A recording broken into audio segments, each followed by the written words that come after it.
whispers deep within her mind those bitter thoughts that make her hate herself. Jonah Magnus. Reassured, but cannot hide their secret loathing. And spread. Ceaseless watcher, you know why I am here. Things he knows will be Release his fate. it. For all his efforts to protect himself.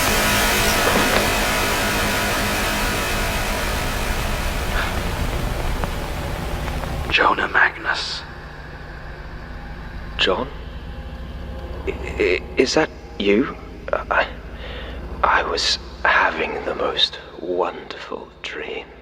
Get up. What's going on? Where?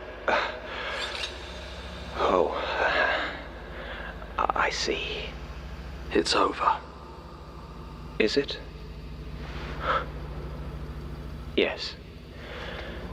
Yes, I suppose it must be.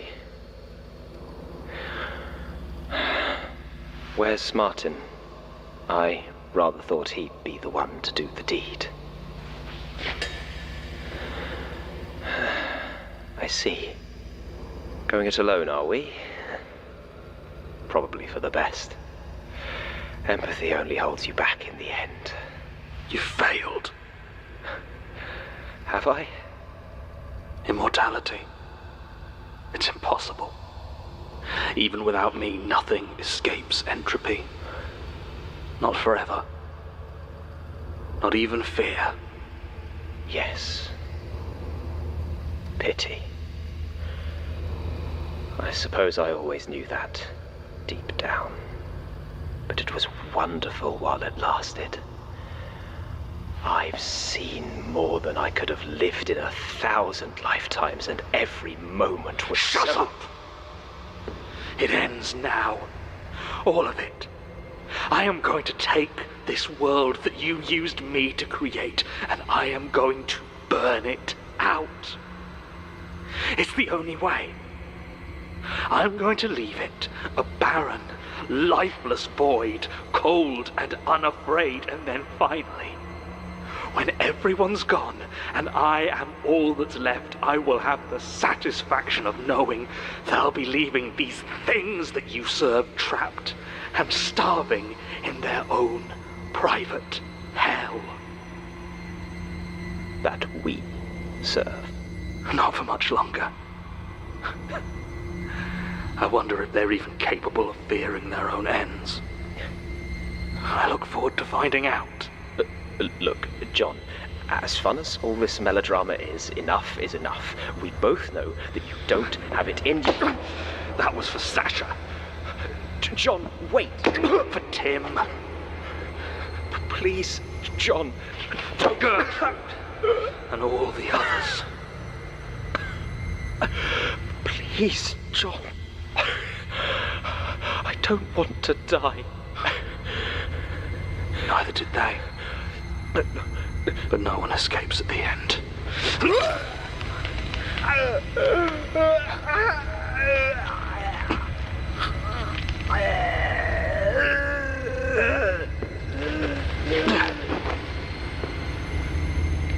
Good luck.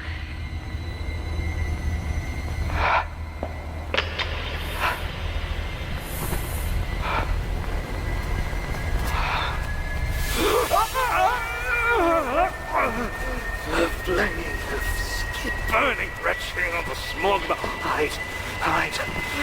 It is not real, but still it comes falling through the pitch black dark.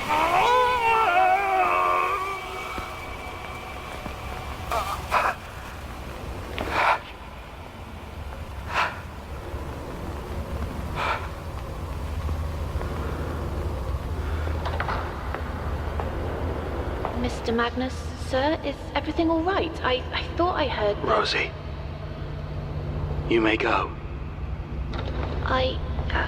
I'm sorry, Mr. Sims, but I was... You are dismissed. Right.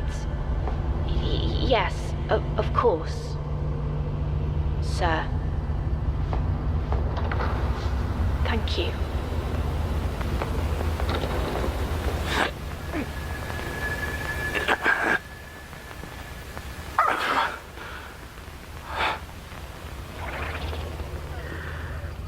Once upon a time, there was fear.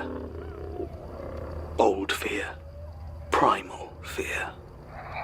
A fear of blood and pounding feet. A fear of that sudden burst of pain, and then nothing. And that fear was nothing. Went nowhere.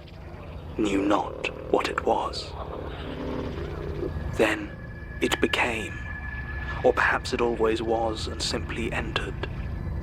But fear was here, and true, and was itself, and it hungered. It wished to know more. It wished to feel more. It wished to be more. And to those things that hurried through the grass, that shivered through the night in their burrows and their caves because they knew the dark held flashing talons and shining eyes, they fed the fear. It was blunt and it was simple, but still it was solid enough to satisfy. And the thing that was fear was sated and content. Then came minds that knew it differently. They grew slowly, over the millennia. Inch by inch they found new things to dread. The fear of their own end, of the things that lived in the darkness, became a fear of the darkness itself. And as they grew to know what it is that they saw, to give it names and struggle at learning, so too did they learn to fear that their eyes might deceive them, or show them too much. And as they learned to know their friends and kin, so too did they learn to fear the unknown figure, the coming of the stranger, and the silence when they were alone. And when they found fire, that bright ignition of home and hope and progress, the thing that was fear gorged itself on a new-found terror once again. And as these tiny, strange minds grew and learned, they did something new. They began to take their thoughts, their instincts and their horrors, and they crystallized them. They gave them sound and form and shape to share them. And as they did, the thing that was fear felt itself begin to tear, to crack and fracture along 1,000 unseen fault lines. It bled and warped and multiplied and could no longer see itself as once it did. It could never be whole again. But within these forms were freedoms, new and wonderful dreads to push and explore, new muscles to flex. The joy of oozing, crawling pestilence as minds distrusted their own corrupted bodies. The satisfaction of surrounding them, suffocating them, reaching down into them and drinking in their panic as breath failed them. And as they grew to learn their place within the world, the pathetic meagerness of their own existence, they could not spin a story rich or grand enough to fully hide their own awful insignificance, lost and alone in the terrible greatness of the universe. And by the time these minds had reached a point of intricacy to lie and scheme and puppet one another, they had also learned to conceive of war. And as the things that were fear hovered at the edge of the world, the flowing horror of these minds nourished them, swelling some and withering others, pushing and pulling the shattered, swirling mass of terror into ever newer and undiscovered forms. And something else began to happen. Some minds did not simply recoil from them and feed them. Some seemed almost to call them, to court them, to hunger for them in return. Minds that saw the faces of the things that were fear and were compelled, as much as they were repulsed. Whether or not they knew what it was they did, they called out, and they were answered. Time is different for fear, and it cannot be said exactly who was the first to open themselves and be filled with the power of terror. A hermit, huddled in a pitch-black cave through winter, who emerged and brought the depth of night with him, wherever he trod. A pestilent chieftain who found her breath sloughed from her body and rotted whatever it touched. A warrior driven from their village who found their face as smooth and shifting as the sands of their home. Which came first does not matter. The unseen gap was bridged, and the thin veil between the world that was and the things that were fear had been torn, ever so slightly.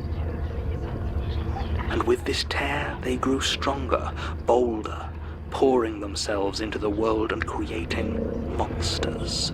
Long things that wore you like a suit, smiling things that stripped you from your bones, unseen things that watched and watched and watched and never left you.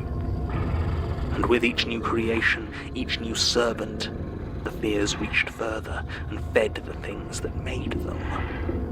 And with this newfound power came greed, the hunger for more, the unformed, unfocused, but impossibly huge desire to exist, to join the minds that gave them shape and purpose and finally drink their fill till they were one and the same. They had no concept of how, or when, or even why, but they needed it. They needed it. And so the things that were fear began to sing, to draw ever more multitudes to them, to shape them and push them and beg them for freedom, for existence. But though they jostled and pushed and fought to emerge, they could not. For they could not conceive of what or where they were beyond the words and images the minds below could give them.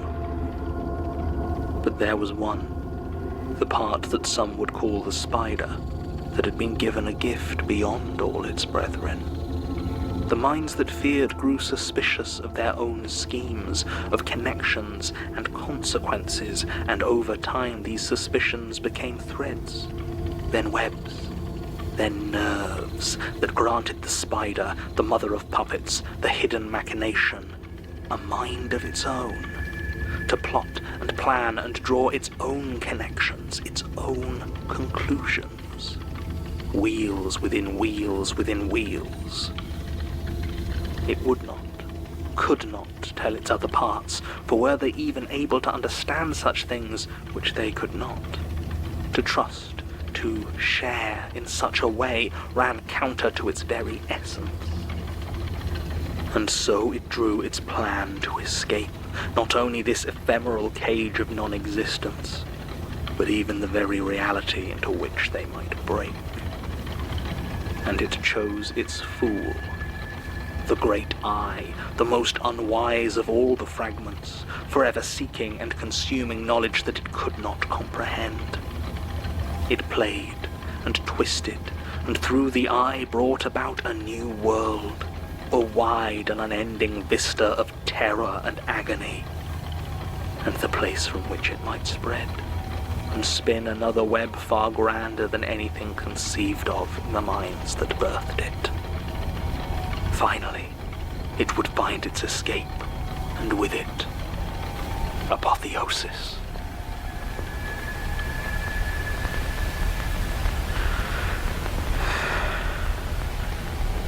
No. It won't. It has only found its end. John? John! Martin, what are you doing here? Oh, thank God. Just stop what you're about to do, okay? I know that you think that... Hey. What's that? Elias. Jonah Magnus. You didn't. I'm sorry, Martin. You didn't. No. This is... You can't. I did. I am. Why? You know why. I can't let them out. I can't. Not again. What have you done, John? Go tell the others. It's over. No, you don't understand. What? I'm sorry, John. I'm so sorry. I saw you had gone, and I knew that you couldn't help yourself. You never could. I knew you'd lied to me, that you were going in alone. Martin, what did you do? I told them to go early. to do it straight away, and I'd keep you talking until they were done. Oh, Martin. I didn't think you'd go through with it, not without me. I can't believe you'd do this, that you'd leave me like this. You swore to me. You swore to me, you bastard. Martin, I'm still here. Are you? How much of you is even left now? It's still me, Martin. I'm still here. How would you even know? I'm sorry, Martin, I am, but it's done. You can hate me, you can scream at me, but it won't change anything. I had to do this, and you promised. Don't you dare say that. Don't you dare. I'm sorry. We can still be together, here, until it's over. You're not listening. You never listen. They are down there buying those things and lighting it right now. It's fine, Martin. I'll call off the servitors. They can't light it if they don't have... If they don't... Wait up. Oh. Oh no. John! Martin, John, we have to get out of here. I can't. Martin, I'm part of this place. God damn it, John! I can withstand it. I just don't. Come on, John! Come on! No. I can feel the pull, the web, the tapes it wants. No. I won't let it. For God's sake, John, move! I can't. Martin, get out of here. What's going to be left of me after this? You can't see that. No! I can't protect you from this. Go. I'm not leaving you trapped here, killing the world while I watch. If you stay, you'll die. Then I'll die. No.